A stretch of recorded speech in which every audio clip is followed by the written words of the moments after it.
Hello. You are watching an informative video to learn more about an English word. Perfect. Perfect. Perfect. Definitions of perfect. Adjective. Having all the required or desirable elements, qualities, or characteristics, as good as it is possible to be. Perfect. What's up, everybody? I'm Liam. My pronouns are he, him, and his, and I'm here with the fantastic DW. What's good, beautiful people? I am DW. My pronouns are they, them, and theirs. And Liam and I, we've been kicking it since elementary school.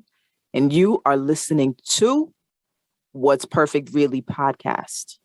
And on this podcast, we talk about moments in music and the impact those moments had on our lives, our friendship, and the world. And our mission is to bring light to the perfect moments in music we think deserve a little more appreciation. And today, we're talking about Alanis Morissette, the song Uninvited. And I, DW, am going to make a case as to why this is the perfect moment in music. Let's get into it.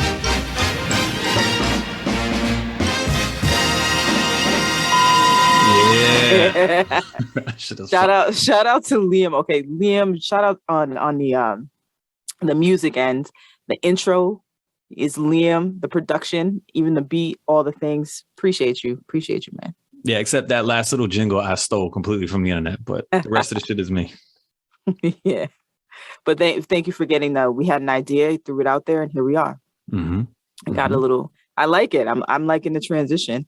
You know, somebody, it was actually a listener was like, I love how y'all doing the transition music. So, you know, people are out here appreciating the moves they're making. What I want to do next is there's a part of our intro where you go, and you, and I'm going to put in, Soulja Boy, you, I'm going to put that in there. Shit's going to be fire.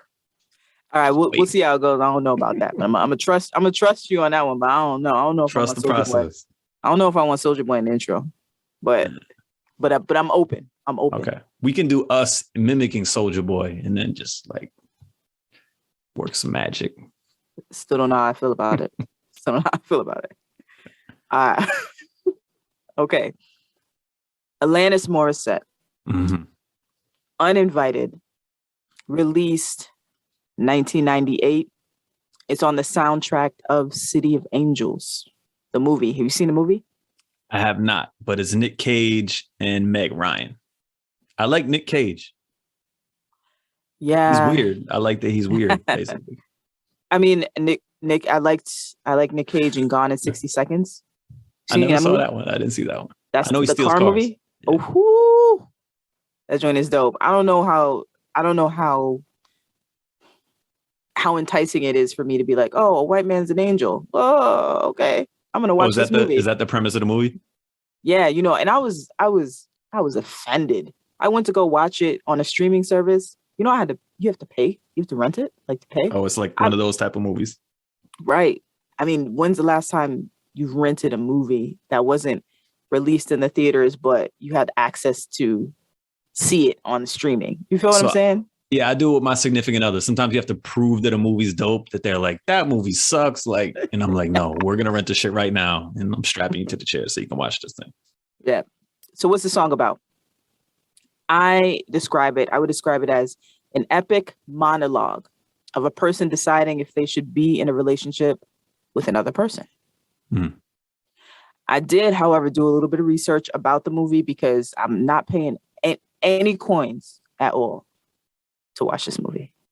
Okay. So if it's ever free anywhere, but I was thinking to myself, when does this song play? Because you know how you were asking me the question and Insecure about Carrie Foe, what scene was it in? And I wanted to see what scene it was in to see how they layered it with the scene or what was happening.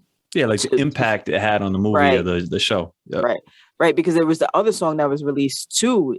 This soundtrack was pretty epic in the sense that it had two really epic songs on it. The other one was, what is it, Iris by Goo Goo Dolls? That's what I think it's called, Iris.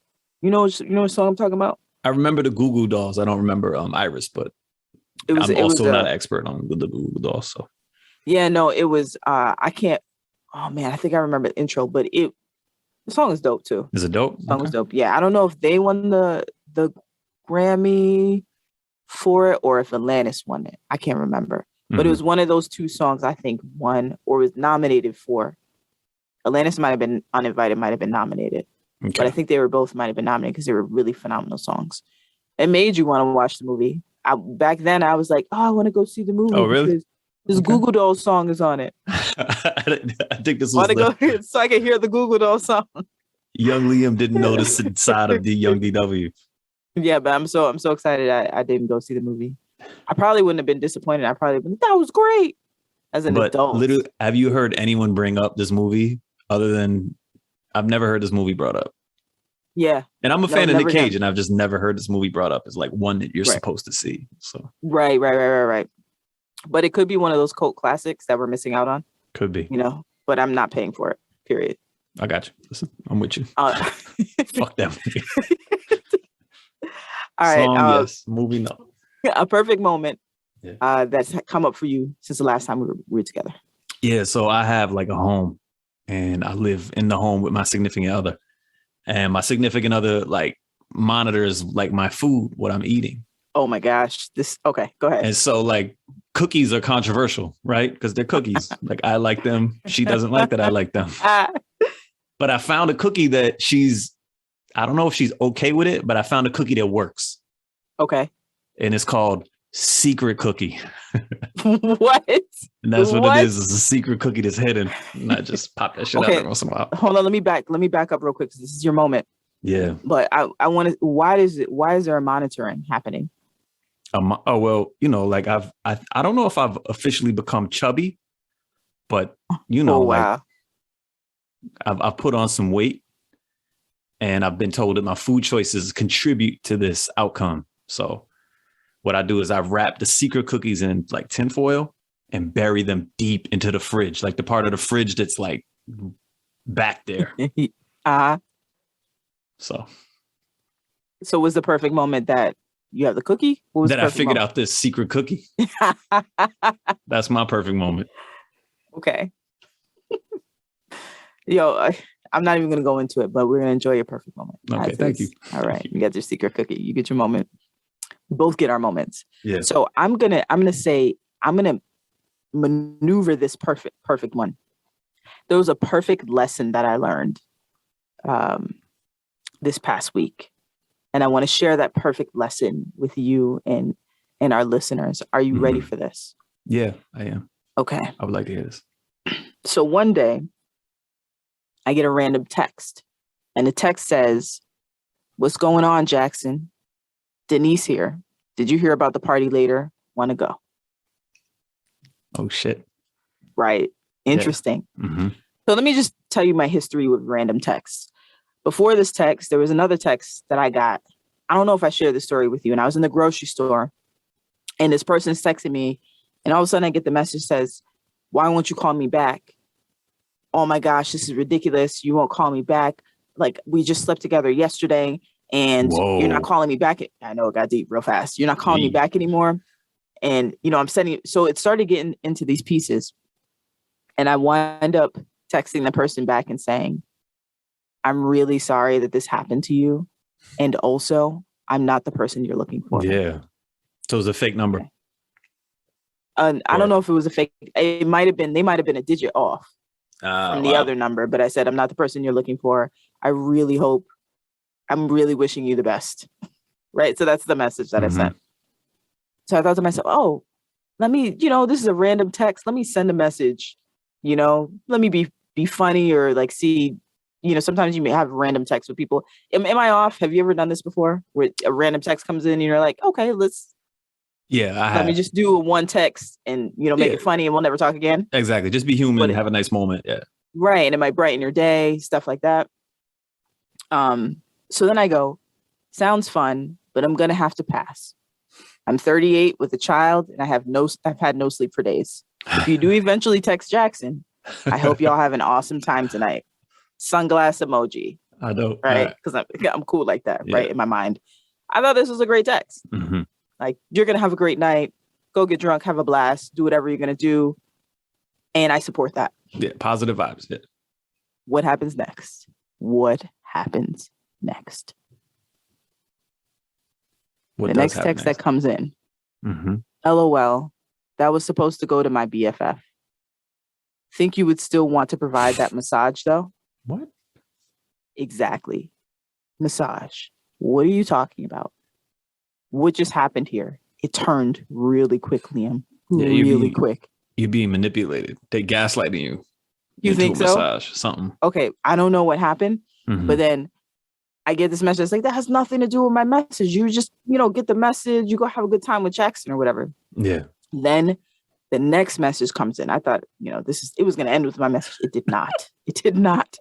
The next message comes in. Guess what the next message is? I don't want to say it. No. Say it. Say it. A dick pic. I feel like. Oh, very, very close. Very, very close. My eyes were assaulted. Dudes are ruthless. I was like, oh, no one's safe in these streets. But it wasn't a guy. Wow. That's the moment right there. All of a sudden, I get this picture of this person in lingerie with their breasts hanging out, and I'm like, oh my gosh, how did I get down this road? You go to the party. The party was supposed to be fun, and it doesn't stop there, Liam. It doesn't stop there. Not only are there breasts and nipples everywhere, and then the next picture, because there's another picture, and then there's this other piece, and I'm like, oh my goodness, I have to call my spouse right now to come look at what is happening in my life. You know how we have these moments where you say to me, DW, what happens to you never happens to me. I don't know if you remember those conversations. No, yeah, I remember these. Has this ever happened to you? No, this is never. Not. I've never gotten stranger naked pictures. This never happened to me. Stranger danger. And the perfect lesson that I learned. I want to say the lesson is, don't just be out here texting strangers, even if you want to be funny, even if you want to wish them a great day. I think I'll still probably do it in the future, but hopefully I don't get this response, because did you stop responding? Like, how did you end this relationship that you know? I absolutely was like, I am not doing this. I looked at my spouse. My spouse thought it was the most hilarious thing ever. Okay, good. But I was like, yo, how did I get here? How did I get here? So that was the perfect lesson for me that happened this past week. Okay. So Alanis Morissette. Yeah. Back into the vibe check. Have you ever heard of this song? I have not, but Alanis Morissette, I'm definitely very aware of, because she was like one of the queens of the 90s. But this song I didn't know about. But coincidentally, I heard a rap beat that used the piano intro. Oh. And in my whole experience in life to this point, I just thought that was like an original piano loop. And meanwhile, it was a sample for a rap beat. So what beat was it? It was an intro to something. It wasn't even a song. It was like just an instrumental, like, break part. What do you think? Do you think it's a perfect song? I don't think it's a perfect song, but I'm down for the ride. And I do have some moments that I can appreciate. I'm very curious to hear why it's perfect for you, though, because it's very emotional. So I feel like it must like strike some chords. Like, it has some, like my Ed Sheeran song, like have some real personal significance. Okay. So when I go into thinking about it, okay, I listened to it. I played it again because I remembered I wanted to do an Alanis Morissette song. Sometimes I think about the artist, but I don't think about the song when we talk about, all right, who are we going to cover? What's this moment for me? Mm-hmm. And I don't remember the first moment I heard this song, but when I listened to it again, I remembered why it was so perfect.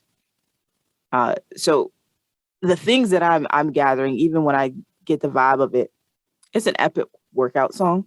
Mm-hmm. I'm at the gym. Really? I'm working out. Yeah, I mean, the strings, stuff like that. Imagine you're getting to one particular point and you want to hear this epic soundscape, and you're like, I got to get through this last mile or this last sprint for 30 seconds, and then those strings come in, and then the you know what I mean? Like the whole thing comes in, and you feel like you're in this, the orchestra's there, and they're just taking you through that last 30 seconds. To me, it's epic, Okay. So that's one thing. Permission to smash everything in my house. Like I don't pay for anything. That's also what the song does. Wow. So you get like caught up. Your emotions get the better of you. As an in the words of Caught Up in the Rapture, that Okay. Anita Baker. I get caught up in the rapture. And the ability to be introspective. When we talk about permission to do something, Yeah. permission for me to be introspective, to sit and kind of be with myself. That's what this song does for me too. Okay. I mean, let's think about it. Go ahead. I got a question. Were you always like an Alanis Morissette fan? Because obviously you're a child of the 90s, and Alanis Morissette was a big deal then. Was she a big deal to you also? Not at all. Okay. Nope. I remember being in 6th grade, and the first time I ever heard of Alanis Morissette was that I don't know, we were sitting somewhere, like I think I said this in one of the episodes, Snoop, Onyx, hip hop was going hard. Hip hop hooray. Hey. What was it? Naughty by Nature. Mm-hmm. Those are the things that were in my ear. And then I went to school, and I grew up in an all-white town. We grew up in an all-white town. Yeah. And so no surprise when, one of the girls comes up to me. He's like, "You never heard of Alanis Morissette?" Because they were saying they were going to the Alanis Morissette concert. Mm-hmm. I'm like, who? Who the hell is that? I'm like, oh my gosh. It was like one of those things when a white person comes up to you and they said, "You've never watched Friends?" And I'm like, "You've never watched Living Single?" It was one of those moments. Okay. See, I've never experienced these moments because I just get lumped in with all the assumptions. No one has to think to ask me if I've ever seen Friends. Just like, like, of course. It's the worst. It's the worst. Is somebody from another culture ever said to you, ever been surprised that you know something? Yeah. I think there was the show the Mark Moran show. And I was listening to it, and then it was insulting. This one of my classmates in college was like, "You listen to that show? Oh my gosh." And their jaw dropped. Mm-hmm. Like, just say it with a little less colonizer in your voice, please. Like, what's going on here? So does that ever happen to you? All the time. Yeah. No, it does. Can you give me an But example? the other way around. I get the other way around. Like, you know how to play spades? What? Did you just whoop my ass in spades? Like, I think so. Yeah, okay. You got that. Oh shit.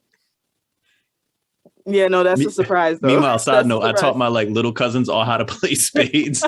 And my little cousins are an extension of me and my family. We're a bunch of white people. And they love spades. And they do not look like they love spades, but they love spades. Those spades were you know how to play dominoes? Very bad. Me too, very badly. So the other piece, when you listen to the song and its epicness, mm-hmm. right? Because most of the stuff that I think that we choose in general has a more of I could say a simplicity to it, but complication in certain ways. When I listen to the song, some of my favorite parts of the songs that are really, really perfect, the piano, it's haunting. This really haunting song when it comes in and it has those keys that come in. Sounds like those are minor keys when they come in. Sounds like it. That's what the haunting, right? The I didn't check, piece. But it does feel like a minor. Yeah, right. Hand percussion, easily one of my favorite moments there. I was wanting to discern between. I was having a hard time. I think it's the congas. Does it sound like that to you? There's the bongo. Is it a bongo? Because it sounds very shallow, but then it sounds like there's a little bit more depth to it. So it could be a conga. And that's what I've deduced it to. I could be totally, totally off, but I had to look it up to figure out the sounds. Like that's what it sounds like, but it's very subtle. Mm-hmm. It's very subtle, and when you can hear it in the back, and it's just it's almost like it's an eerie lullaby. And I think to me, maybe because a Gemini moon. My moon is in Gemini. Do you do? I don't know what that means. I'm a Gemini, but I didn't know Gemini moon was also a thing. What do you know about Geminis? We have a very bad reputation. I know any first date I ever went on, when you're like, I'm a Gemini, the person will be like, oh, geez, this is over. But that's the extent of, and I know there's some sort of thing with dual personalities. You have two personalities. I mean, I think that's probably why we get along in certain ways. I'm a Cancer. I have a really, really big heart and I'm super loyal. But my moon, so my sun sign is Cancer. Mm-hmm. And then my moon sign, I can't get all specific in it. So don't ask me no more questions after this because I don't know. Don't worry. You're talking to the right person. My moon sign is Gemini. So I really love duality. I really love binary. In a way, I love, this is what I don't love. Let me rephrase that. I'm not a fan of binary in the sense of left, right, wrong. But I'm a fan of all of the things that makes them confusing. So even in my own even in art that I do, walking life, it's how can I cut my hair with one patch right here, and people would be really annoyed by that. But to me, it's the duality of the complication of whatever it is I want to do. Somebody should be able to do whatever they want to do. But it's like understanding the psychology that people operate with regards to binary things and like how people think about it. Yeah. And choosing to blur those lines. Mm-hmm. This song does that for me. And you'll find that I'm often going to pick a song that feels very Gemini-ish. Because it does it for me, you know? So, I mean, Geminis get a bad rap. Totally. I'm sure. I understand why. But, you know, you as a Gemini, me as a Cancer, we get along. We get along here. And this song is very Gemini-ish. Can I tell you what I like about the song? Oh, yeah. Tell me. Okay. So in my former life, I was an audio engineer. Mm-hmm. I went to school for it. I had like a recording studio, all this stuff. So a lot of times I listen to music and I'll hear it from that perspective, not just like the fanboy perspective, but like the science of sonic waves and all that stuff. And this song is super impressive from that regard. It's like a whole cinematic confluence of instruments, and it's mixed really well where like you have all these different instruments going on and you can hear them each individually, but yet they pair well as a group. And that's very difficult to do from a mixing standpoint. It's hard to make it sound like it's not just a bunch of noise all at once. So this is like an achievement of kind of big money 1990s record industry, recording studio, high end stuff. Like this took money to make this song. This is not like some shit thrown together. This is like, I can't imagine how many thousands of dollars took to literally just make the recording, but it's really impressive. So it reminds me of the River Deep, Mountain High. Do you know the song with Tina Turner and then Phil Spector, I think, did that one. But Phil Spector was famous for creating this wall of sound, which was basically a lot of stuff mixed good enough that it actually sounds nice to you when you're listening, and it doesn't just sound like a whole bunch of shit thrown up in the air. Yes. It's not easy to do from an engineer's perspective. It's very tough. And what is it? I was looking for the word. It's the opposite of cacophony, right? Because cacophony is chaos. And when you talk about it in literary sense, it's hard sounding words, K's and all that stuff. Mm-hmm. And then the opposite of cacophony, I can't remember the word, but it's something that sounds well when we talk about the literary sense. So B's and D's, they slide off really nicely. When I think about this, the way that the musicianship works, it's almost a cacophony of sound. So it's like it's destroying you, but it's not. Right. It's the opposite. It's a cacophony, but the opposite of that too. It holds both of those spaces. There's the Gemini. No, so but exactly. Yeah. There's a huge amount going on in the song, but as a listener, you're never like overwhelmed or exhausted because when it's mixed poorly, you may not recognize it as a listener, but your brain is processing all these different noises instantly as it comes into you. And if it's not mixed well and the engineers who are responsible for kind of making the sonic element of the songs don't do their job well, you won't even realize it, but you'll be like tired after listening to the song. And it's because your brain is struggling to handle all this. Whereas they do a great job on this song and it just sounds exactly as it's supposed to sound. Perfect. Exactly. Perfect. Right. So when I think of the strings too, it's the emotional capacity or the way that it captures the emotion. I think, Alanis, I'm trying to think of the composition, but I imagine because Alanis too is, I know Alanis writes and has some probably had this idea of the composition. It's almost like when Missy Elliott says they have to do the video. If they can't see the video, they can't make the song. Oh, okay. Which just kind of feels backwards. You have to see the video before you make the song, but then that determines how the song flows. I think about that too when I'm thinking about Alanis. You're thinking this has got to be giant, or this has got to have this sound or that sound. So I imagine that Alanis saw some of these pieces or all of these pieces moving, and it's so beautiful. And the outro, the instrumental, when that guitar is, I call it getting dirty on that guitar. Woo, the solo part. Yes. You know, you have those really nice moments. Almost, you know, when I think about a lot of albums back in the day when they would do this, the guitarist would really get it. You know, they'd have a song on an album, the guitarist gets it. I think about Black Cat with Janet Jackson, and the guitarist comes out and it's like, getting it.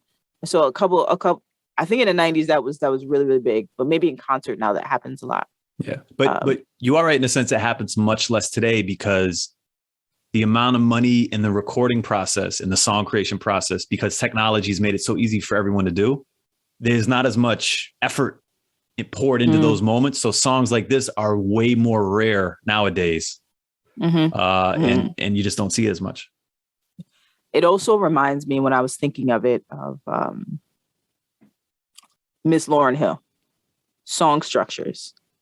The song structure is simple and complicated, meaning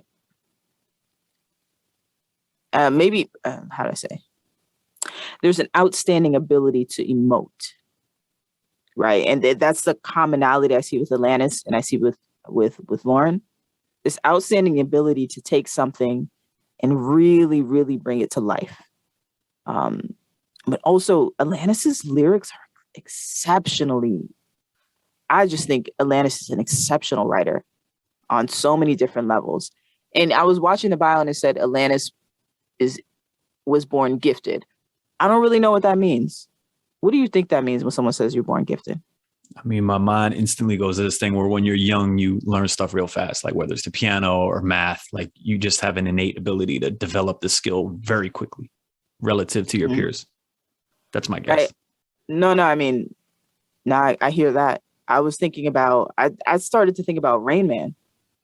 Okay. You know, you're gifted because when you have you're differently abled, you're gifted, but there's something that you can focus on, or sometimes based off of your abilities, you have this gift to really fixate on something and it makes you extremely gifted at it. So that's what I thought. So I'm between the two of, because they never really say. So I'm thinking maybe you, what is it? When you have perfect pitch, you can hear kind of like that kind of thing, or in the lens of Whitney Houston, kind of gifted, where you could do all these things like bend notes and make them sound like they're not the notes that you're hitting because you're absolutely insanely gifted at vocality, if that's even a word. So the question is like, wow, there's no way for me to say this and not be fucked up. I don't mean it fucked up at all, because I have friends that have, and it's just like, I have friends that is, but I just mean that I'm sympathetic to autism and all the stuff that means. I know that's a very challenging, complex reality, but it does seem to be the case that sometimes when someone is autistic or they have their brain is working different than quote unquote all the normal people around them, it's almost like their brain energy is allowed to hyper focus on things that normal people are too distracted, so to speak, to go down the rabbit hole on this thing. And as a result, you're going to get an amazing talent at one specific thing, sometimes at the loss of other quote unquote skills that aren't being developed as well. Yes. Here, it's also this perspective of thinking about it, is that in our society, it requires us to operate in a certain way. And if you don't do that, if you don't operate the way that our society requires you to operate, then you don't fit in this sense, right?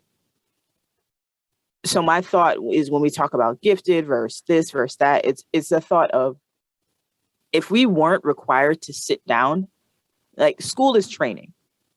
It's like, let's indoctrinate these kids so they know you're going to have a 40-hour work week. You're going to sit in school. You're going to sit in this class. You're going to sit at this desk, and you're going to be able to do that.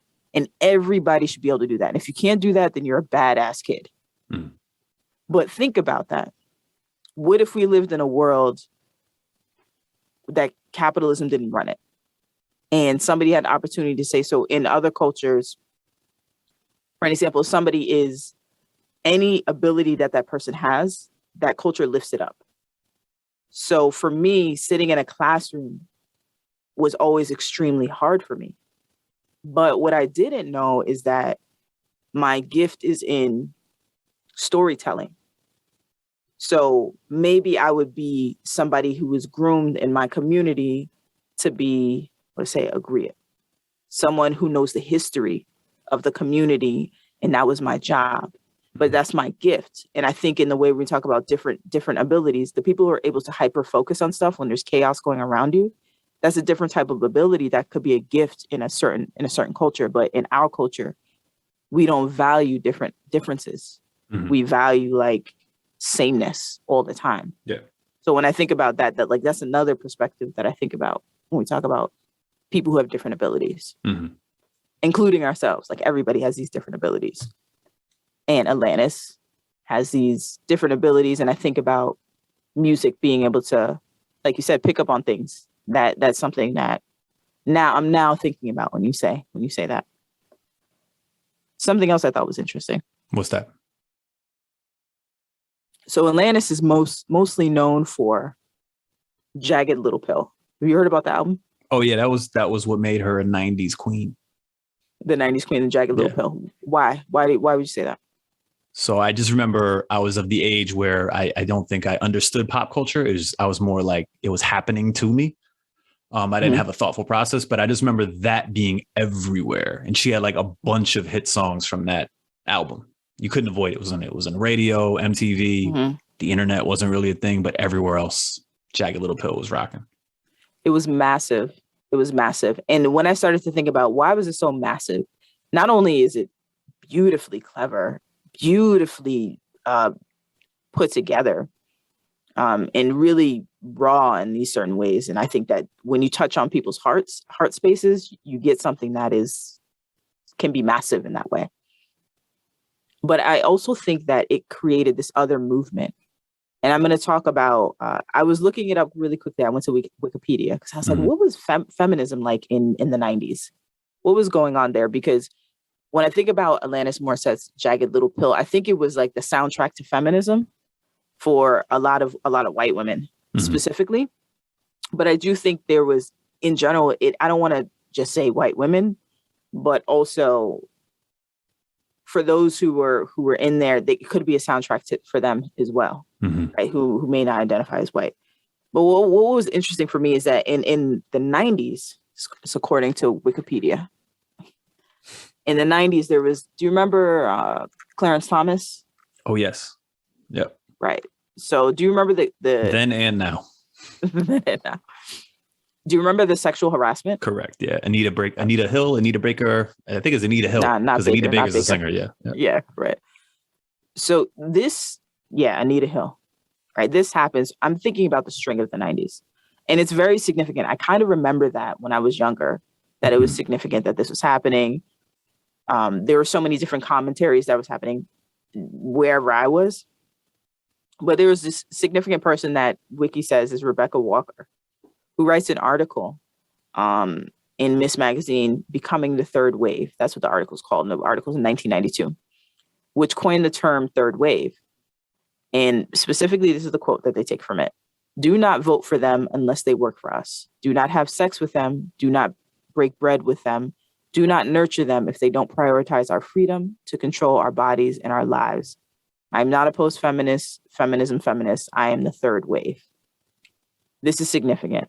And the reason why I'm going to tell you significant as I'm reading it is it's focusing, this person specifically is focusing on abolition, gender role stereotypes, and expanding feminism to include women of all races, classes, and cultures. Because up until this point, this is the big thing with feminism, is that it's a very whitewashed space, or let's say colonized space, meaning that most people that benefit from feminism, the people that are fighting for it, feminism is equal. Do you know what feminism is? I mean, I'm the general idea. I definitely do. From an academic standpoint, I don't. What is it, the general idea for you? So I believe the sentiment I would understand as feminism is meaning that people get treated equally. What I have seen different kind of more complicated nuances to it is depending on who I'm listening to and their description of feminism, they can have a different take on it. So me as a listener, I haven't come away with like a definitive understanding of this is my understanding of feminism. I just kind of know when I hear it, it could mean one of these several different meanings. Right.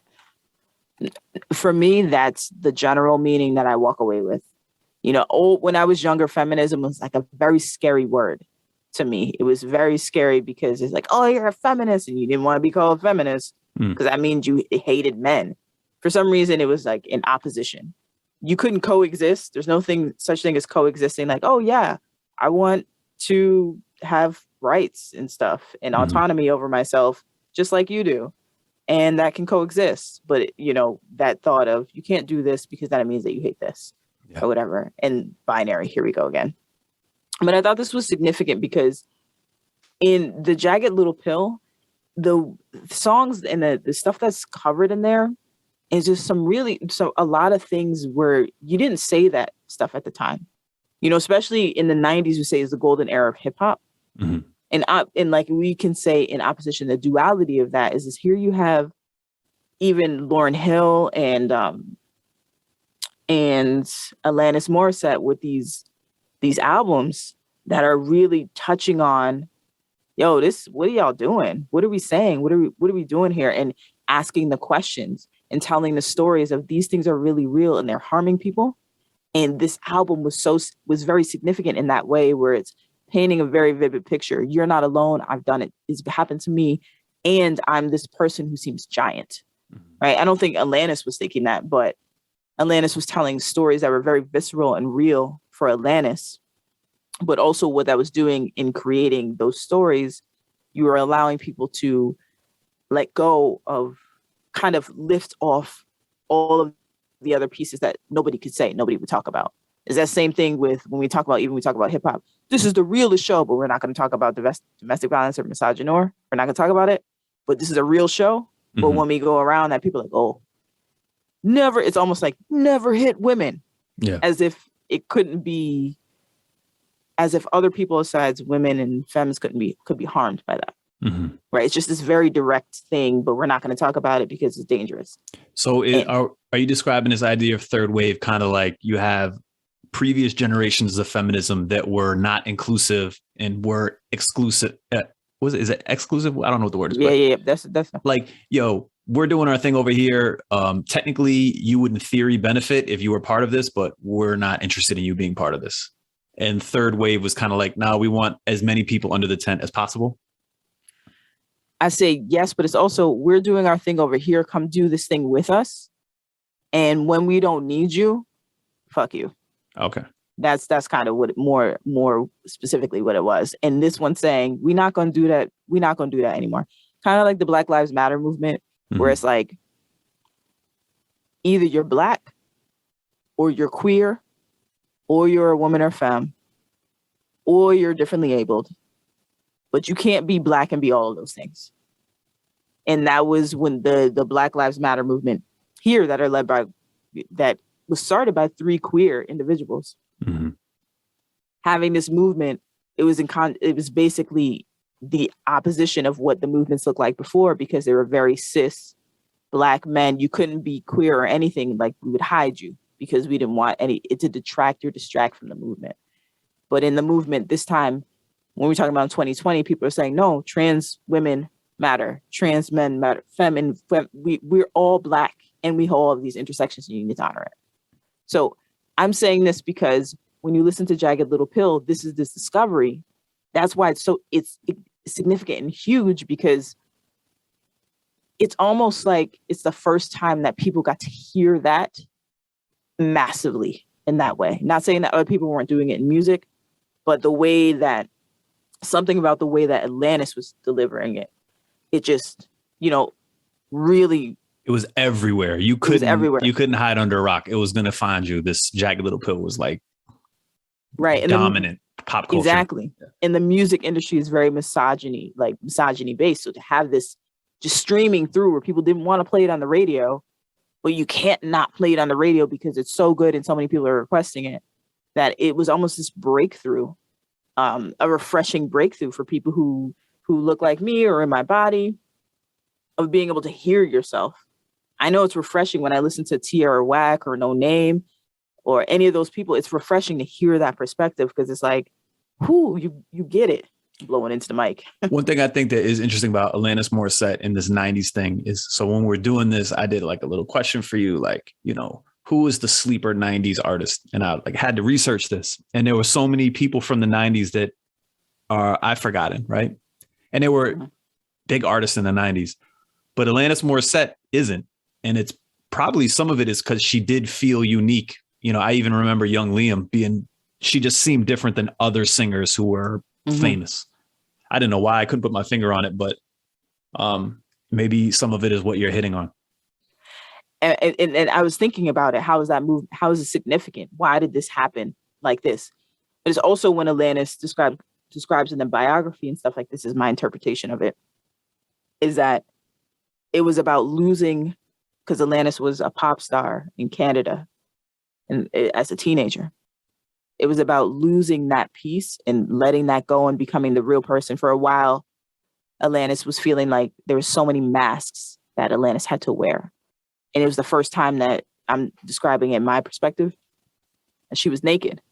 And the way she's stripping all the things and scary. It's almost like every time somebody does an album where they're stripping away who they are, it's the scariest thing. But it's the album that everybody's most connected to. When you think about Kid Cudi or even Carrie Foe's latest album was saying that it was very vulnerable and she was scared to put it out. And when she put it out, she got such a great response. I think those type of albums, those type of spaces, when people invite truth, is when we start to create that connection. And that album did that. But then when you get to Uninvited, it's like this other truth. This complicated, I would say in your face, but I don't know, this eerie truth about what it means to be trying to figure out how to be in relationship with somebody. And if I go into the lyrics of Uninvited specifically, because we're talking a little bit about Jagged Little Pill, Uninvited is written after Jagged Little Pill. And Alanis also feels consumed by Jagged Little Pill in this way. Of everybody's like, when's the next thing? What's the next thing? And Alanis is like, oh my gosh, this is a lot. It's a lot of pressure. Right. Takes this break. And then this comes out. And then, this happens. And it's almost like back like I never left. You know what I mean? But Alanis explains going on this journey, having to take this break because it seemed to me that Alanis became bigger to people than I think Alanis ever wanted to be. People lift you up and put you in a place that, So what I do love about when we go into lyrics, even into the verse 2, must be strangely exciting to watch the stoic squirm. And when I think about these lyrics, stoic, this person who's just used to being very solid and no emotion, and they're squirming, because when we're talking about this relationship, what I love about this song is that this person is... Can I stop you real quick? Because you're going into lyrics. Could we go over just real quick the bigger idea of what the song is about? Does that make sense? Before we go to the detail, I kind of want to make sure I'm on the same page with you, understanding like what the song as a big picture is about. So when I say this epic monologue of deciding as to whether or not to be in a relationship with a person, it's almost as though when I read it, Alanis is in a room or in thought process and is having this conversation with themselves. Like anyone who would be, I am flattered by your fascination with me. So this person is flattered. Alanis is flattered by someone else's fascination with me. Like any hot-blooded woman, I have simply wanted an object to crave. But you're not allowed. You're uninvited. An unfortunate slight. So here's this attraction. I'm excited about this. I'm excited that you're fascinated by me, but I'm unsure about you. So it's And- like Mhm. Alanis has some sort of, for her, like casual relationship with some person. That person is really fucking with her. Like, yo, Alanis, like Yeah. you it for me. And she's like, actually, I'm thinking about it. And I think we're in a different place where we want this to go. And I'm telling you that now. Mm-hmm. Mm-hmm.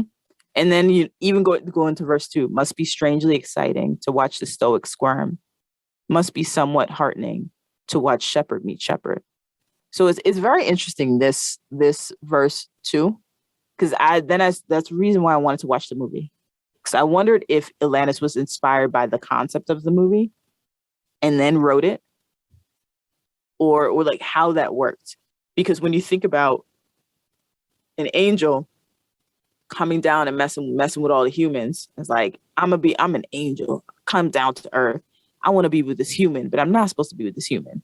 Mhm. You know, and so this person who's a human is like, I'm flattered by your fascination with me, you know, but I have simply wanted an object to crave, like you.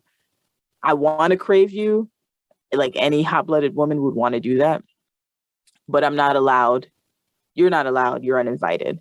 So let me ask you. Unfortunate, like, yeah. So neither one of us has seen the movie. I know. But I know. I guess I'm speculating that the angel comes from heaven to like do some earth Yeah. shit. And then like the Right. angel falls in love with this woman and like Has they to have be. something. And then the angel's like, yo, this human, like I'm really down with this. And then the Meg Ryan is like, yeah, like just stay in your zone, stay in your place. Yeah. Yeah. Like, yo, I want to chill with you, but Okay. come on, Not I'm like not that. really Yeah, you sure. overdo Yeah, it. like, Calm down. yeah, like, Okay. come on, you're an angel. I don't know if I want like wings and stuff. Like, That's a lot. you know, I just want my wings. I want to eat my wings. I don't want to fly no way. Like any uncharted territory, I must seem greatly intriguing. It seems so connected, right? So if I'm thinking about an angel coming down, like any uncharted territory, I must seem greatly intriguing to a human. Mhm. Oh yeah, of course I'm intriguing to you because you be chilling with the angels. But if we're talking about this in general as a person, relatability of being around someone, it's almost, to me too, it's like, you know how you have these self-conscious pieces of you where you're like, yeah, I'm the shit. And you build yourself up and you're like, I can do this. I'm great. I love all these things about me. But that self-consciousness inside of you is like, but am I really great? Yeah. I don't know if you have, but I think that all the time. Like, am I really, like, I walk like, you know, I'm the shit, you know, but that moment where you're like, I don't know, is that true for me right now? Yeah. Like, am I really that person? This song reminds me of that. Of, you can have this goodness, but you're kind of challenging yourself to sit with that. What makes you feel that? Is it the music or is it the lyrics or is it the whole thing? I think the lyrics are the first space that it brings me of thinking about. I mean, the music accompanies it, but when we say like uncharted territory, I must seem greatly intriguing. You speak of my love like you have experienced love like mine before. It's this back and forth of, I'm worth craving. Wait a minute. Am I worth craving? Hold on a second. Let me think about this. And for me, that part of, I relate, that's a relatable piece. And when you say you speak of my love like have experienced love like mine before, it reminds me of like, hold up. Yeah, I love differently. That moment where your confidence comes back in and you're like, no, hold up. I'm exceptional. I do love differently. This is a love that, you know, you think you've experienced this, but you've never experienced love like my love. Kind of that back and forth of wavering. But this is not allowed. You're uninvited. An unfortunate slight.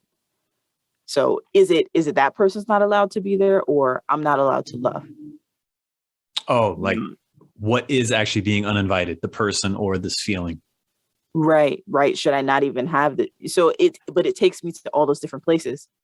I don't think you're unworthy, but I need a moment to deliberate. Oh man. What a beautiful fucking line, or two lines rather. I don't think you're unworthy, but I need a moment to deliberate. So what do you think she's telling this other person, or I guess potentially Angel? What, but you know, as a generality, Right. is she dissing the person? Is this like, hey, I'm letting you down nice, or is this a dilemma, or is this just like, hey, I'm operating in my own mindset right now, and you just happen to be around as I'm processing all this stuff? It's easy for me to say it's not you, it's me. Mm-hmm. Right. That line. But it's more, there's more intention behind this. It's more complicated to me than that. And I love this line. I don't think you unworthy, but I need a moment to deliberate. Oh man. Such a beautiful choice of words. Unworthy. Like, I don't think that to use unworthy, like unworthy of me, or unworthy of this situation, or I don't think that you're unworthy of being in equal footing with me. But I need a moment to deliberate. Oh gosh, there's something about that. That just, and maybe that goes back to when we talked about cacophony. I don't know what that word is. The opposite of cacophony when we talk about literary devices. But the smoothness, unworthy, but I need a minute to deliberate. The words, when they talk about feeling of words, the D's and B's, but the unworthy and deliberate. Maybe deliberate sounds so beautiful to me, but the deliberate, I think, is a human. It's a very human word. In a sense, I think it honors the human of, you get to decide. You always get to change your mind. You always get to be something that you want to be, you don't want to be, or you get to deliberate. And everybody should honor the time that a person gets to have to deliberate. And that to me is very heavy in a way. So I understand when you hear it, you're thinking about all this stuff. Is it like memories of experiences you've had in the past, and this allows you to reflect on those in a deep sense? Or is it more like, even not in a personal sense of like dealing with somebody, but just life things in general and questions that you're working through? Where does your mind gravitate when you daydream while listening to the song? Do you go to the present, or you go to the past, or is it all? Wow. That's, great questions you put in there. Or does it go to just some imaginary, like, full made up scenario? I think mostly what comes to mind for me is the quality of relationships. How beautiful is it to be able to deliberate in a relationship with anybody in any way, of being able to stop in the moment and think, I don't know if I want this. I may have wanted this yesterday, but I don't want that, and that to be honored. So I when I think about that line, it's about, I think you could say consent in the way that people don't really think about it, but it still exists. But it exists in a very real way of, you may have touched me 5 seconds before, but you're touching me in another way. And I haven't deliberated with myself as to whether or not I want that. And I should be able to have the time to deliberate regardless of what your feelings are, regardless of what that means to you. And to me, there's just a delicacy there.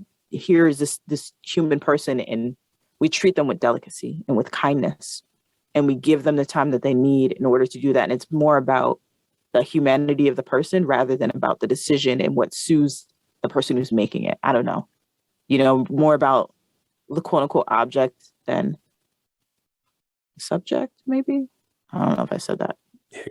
Grammar English was not my strong suit. But yeah, I think it brings this almost like a radical softness into relationships. Wow. It's so strange how I got reading that lyric that it brings up all those things for me. Wow. This is a very complicated, like, I don't know if it's a love song or not, but it's a complicated song. Yes. And that's the thing about relationships. Relationships are complicated. Every moment that we have, there's complication. And it's almost like thinking about, it's really interesting, the Me Too movement in that way. It's complicated. Relationships are very complicated. And I think when people are like, oh, I can't say that anymore. It's not about that. It's about the deliberation, the moment to, think about that.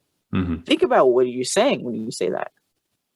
How did you want that person to feel? Did you intend harm? Did you intend for them to feel fearful? Is that okay with you? Like, do you want this person to fear you? How are we even moving? Or the idea of just taking a moment to think about what you mean to another person and what your reaction versus, response and all that stuff can mean. And that little outro does all of that. It holds all of those things for me. It makes it so perfect. Wow.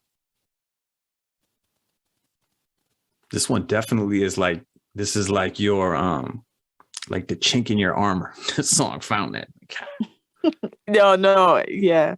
No, that's what it was when I listened to you last week and I was like, this song is terrible. And then I heard you explain, I heard you talk about the Atlantic City. There was something that I was like, man, this really means something to you. It's amazing how some songs, just for whatever reason, maybe it's the moment that you heard them in, that is also part of it. It's just like they allow you to feel something that you normally don't just allow yourself to feel. And, there's a very important element that I think music plays in our lives that gives you permission to do stuff that normally you do not feel comfortable doing. That music is the special thing that really evokes it out of you. Art, probably as a general idea, is the thing that evokes this stuff out of you. It's like the key, the permission to unlock this stuff in yourself. So I'm gonna give a couple different shout outs this episode, and this is related. I got to give a shout out to Gloria. If Gloria ever listens to this episode, because Gloria is a listener, but I'm gonna give a shout out. You know exactly who I'm talking to. I'm talking to you, because when you talk about art, Gloria would use this, said this to me one time, and I never forgot it. When people say art isn't important, I say the word artifacts. Mic drop. Exactly. Okay, I don't. Elaborate for me, please. So, for someone to say, "Oh, art. Why do we need art?" When everybody try to cut an art program, how do we know our history? We know our history through artifacts. So to say that we don't need art is almost the most criminal thing to say. Dare I say criminal? But it's almost the most ridiculous thing to say. So I guess I'm a little ignorant on what artifact is. Artifact is like an old piece of art. Is that what artifact is? When you go to a museum and you see anything and they call it artifact. Yeah. That is related to how we came to be. Yeah. It's called artifact. And I remember that. I'm like, oh, that makes so much sense. Does that help you in those arguments? Do you feel like that do you see the light bulb go off in someone's head when you say that to them? I never had a direct argument when I had the opportunity to have the mic drop. But you ready for it when it comes? I'm ready for it when it comes, because nobody's ever listening. It's like, mostly when the funding is cut, it's some person in a closet who's like, I'm cutting everything. Nobody needs money. Let's go throw these bombs over somewhere, that kind of thing. So did you have any more questions for me before I go? I feel like my questions aren't sensitive enough to the song. They're like hokey questions. No, go. But to me, like, we're talking about 90s singers, and like I did some research, and like, do you, out of these singers, like, which one to you holds, maybe none, but maybe Alanis Morissette, because at least she made this song for you, holds like a special place in your heart, or is like a sleeper artist? So I was thinking of like Alanis Morissette. There's Fiona Apple. Do you remember who that is? Mm-hmm. These are people I kind of group in with the same kind of thought of like the 90s and singer-songwriter performers. And then Sheryl Crow. Okay. Remember Sheryl Crow? So, yeah, absolutely. Okay. I mean, Fiona Apple was inspired by Alanis Morissette, by the way. Okay. Mentions it many, many times. So I think I'm going to go with either... what was the question again? I think that's where like my question fell short. It says 90s sleeper singer. Like, which was the sleeper artist of the 90s? That's a hard question. I don't really... Are you giving me these three to choose from? I think it was really just a roundabout way for me to be like, I thought Fiona Apple was underappreciated. That was my... Maybe so. I don't know, but randomly, artist came to mind. What's that? My gosh, it's so random. Jamiroquai. Oh, wow. Yeah. I don't even know why, but maybe the virtual insanity. Maybe there's something there with Jamiroquai that I don't even know. I don't know. Was Macy Gray in the 90s? Definitely. Yeah. Maybe Macy Gray had some bangers. Bangers. Maybe we'll cover one or two of them. Anything in the YouTube comments? Oh yeah, so the YouTube comments got deep, just like just many people like who share this like profound impact in their life that this song has. So I'll read this one. Quote, in 1998, I was 27 years old and my first marriage was ending. I was in pieces mentally and physically. Oh, wow. Her music helped me get through the storm. And now I'm 49 and fearing another ending. I will revisit my old friend Alanis. Okay. And as all YouTube comments, this inspires a tornado of like wild shit. People chiming in. And then followed up with later on, this same person that said the divorce did happen. Basically, this guy is now totally bummed and he's lonely in the pandemic. So it's a really like sad sequence of events. And then, people are fucking wild, Joe. They're arguing. And there's even people being like, maybe you should look in the mirror because you're bad at marriage. I was like, oh my gosh. What it did really point out was this dude has these amazing's not the right word, but these significantly traumatic moments in his life. And this song is like where he goes when he needs to kind of process these moments. And that says a lot for a song. I mean, especially for someone to be that vulnerable about what's going on, especially on the internet, which is unadvised. But you know what it reminds me of? I got it now. Down to a T. Jagged Little Pill is like my life. Mary J. Blige album. Okay. It's one of those things because you could say Jagged Little Pill. You had, a lot of. I don't know what the fan base was, but there's a lot of white women who were like, Alanis, right? When every black woman or femme was like Mary J. Blige. That's the thing. I bet if they did a tour together, that shit would fucking sell out. Oh my gosh. And it would be this like beautiful moment in humanity. The best thing ever, right? It would be, what do you think that moment would be like? What do you think the audience would be like? Because I think you're right. You hit on something. Like, I feel like there's a whole group of maybe Alanis Morissette fans who just never really felt like Mary J. Blige was something they should even listen to. So never gave it like this fair shot. And then, on the other hand, you probably have a lot of Mary J. Blige fans who are like Alanis Morissette, like, I'm not supposed to listen to that maybe. And meanwhile, they probably would both fuck with what the other person is doing because there is enough of this like commonality, similar chord. And they're all the same age, probably the fans. This is my Gemini moon is buzzing right now with this tour. Alanis, Mary, y'all go on tour. Make sure you give us backstage access. We'll just sit in the cut. We'll sit in the cut. With appreciation. That's a great idea. I want to give, so we have listeners. Okay. I want to give a shout out. I have to, because there's so many listeners that come up to me and they're like, yo, the show, which is very dope. I don't know if you get this response at all, but there's enough places that I go. Yeah, there's enough places that I go where I'm in conversation and people are like, yo, I love this episode or I love that. That is amazing to me. That's dope. But I want to give a shout out to Rise, the dispensary Amherst. You ever been to the dispensary there? I think I went there once with you, actually. Oh, for real? Didn't I go there with you? Oh no. Isn't that the one that's like in the wilderness?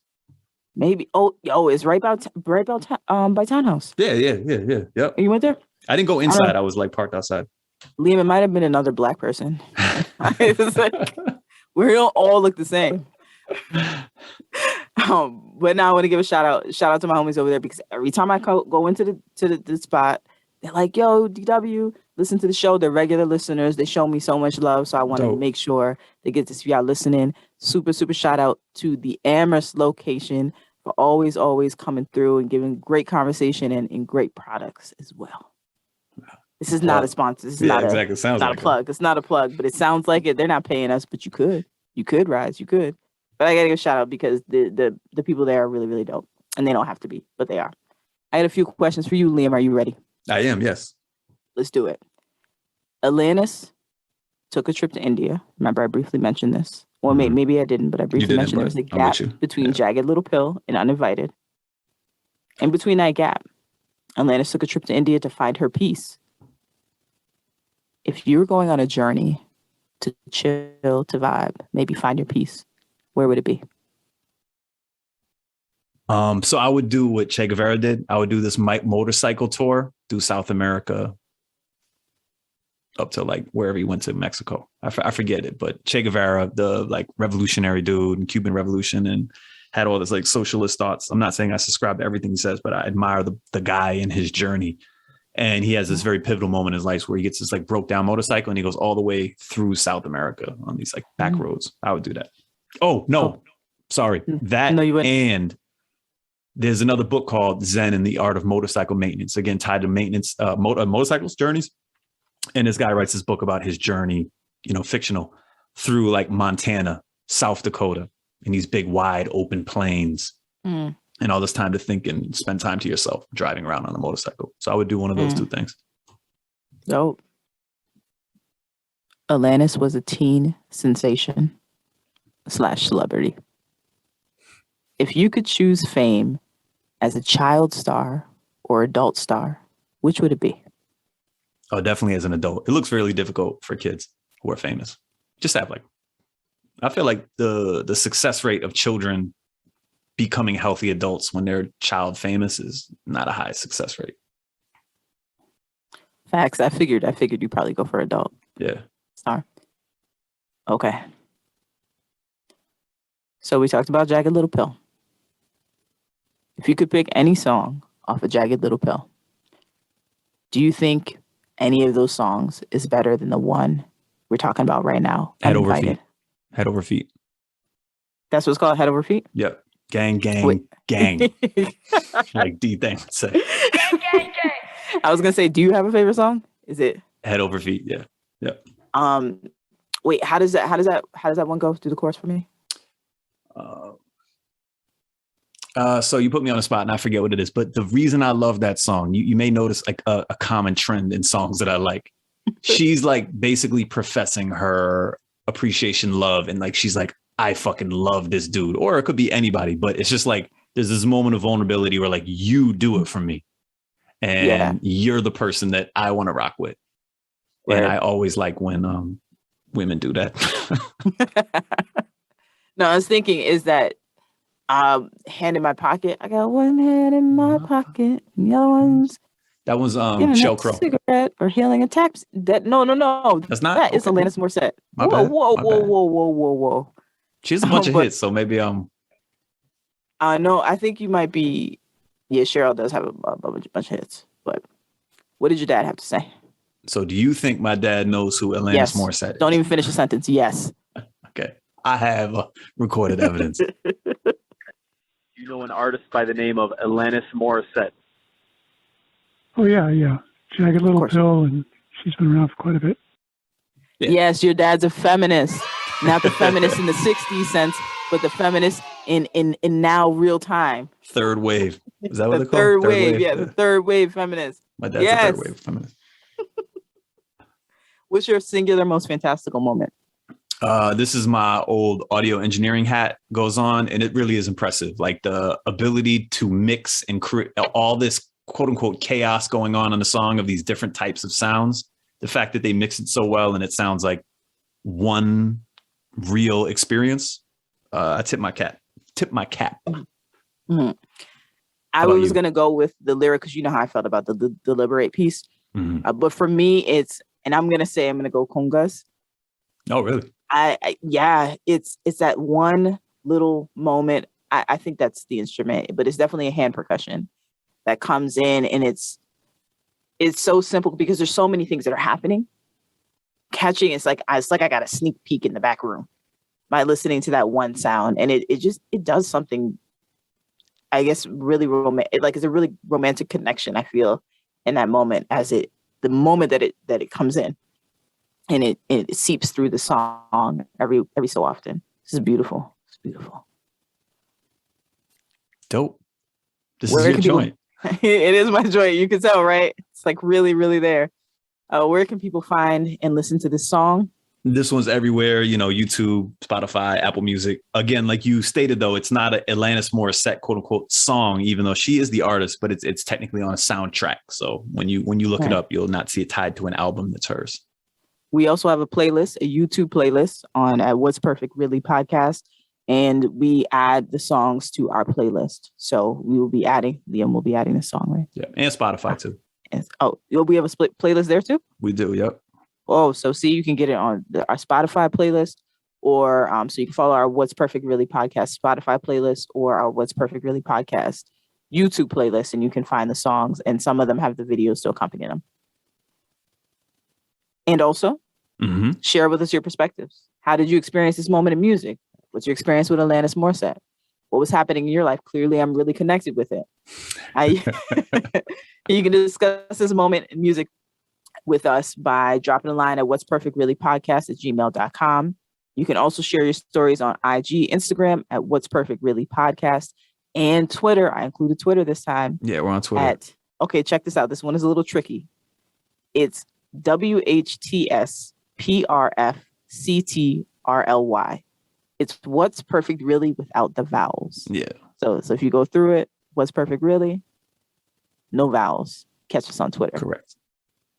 And we invite you to take what you want from this podcast and leave what you don't, because why? Ain't nobody perfect. Peace, y'all. Hello. You are watching an informative video to learn more about an English word. Perfect. P-E-R-F-E-C-T. Perfect. Definitions of perfect. Adjective. Having all the required or desirable elements, qualities, or characteristics, as good as it is possible to be. Perfect.